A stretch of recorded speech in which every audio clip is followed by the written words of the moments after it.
వాడు అడవి మనిషి. తెలుసు. ఎలా? వాడు అడిగి మనిషి. ఆ? అలా కాదు, నేను అడవి, ఆడు నా మనిషి. అడవి రాంబాబు మనిషి. ఏంటి ప్రాబ్లం? నువ్వు అమ్మాయిని ప్రేమించు, మావాడు వదిలేస్తాడు. నువ్వు అమ్మాయిని వదిలేయి, మావాడు ప్రేమిస్తాడు. మీ వాడు ప్రేమించిన అమ్మాయిని మీ వాడే వదిలేయాలి కానీ నేను ఎలా వదిలేస్తా? ఏంటి? ఇప్పుడు మీ ఆవిడ నువ్వు వదిలేయాలి కానీ వీడు వదిలేస్తే ఏం బాగుంటుంది కరెక్ట్ కదా? వదిలే. వదిలేస్తా. మరి మావాడు? వాడు అమ్మాయిని వదిలేస్తాడు. మరి నువ్వు? నేను అమ్మాయిని ప్రేమిస్తా. ఇంకేముంది, అయిపోయిందిగా, వెళ్ళిపోదాం. నేను కన్ఫ్యూజ్ చేస్తే కన్ఫ్యూజ్ అయిపోతారా? ఎర్రపు షర్ట్ వేసుకొచ్చేసి. ఏయ్, ఇది నలుపు షర్టు. నీకు ఎరుపే సుట్ వద్దు చిన్న.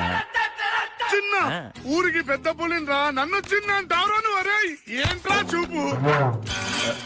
నేను కొట్టకూడదు చిన్న. బండలు మోసిన గుండెలు రా ఇవి. నీకు స్క్రీన్ ప్లే లో లాక్ అర్థం కావట్లేదు. నేను కొట్టకూడదు సామే. ఏంట్రా అర్థమైంది?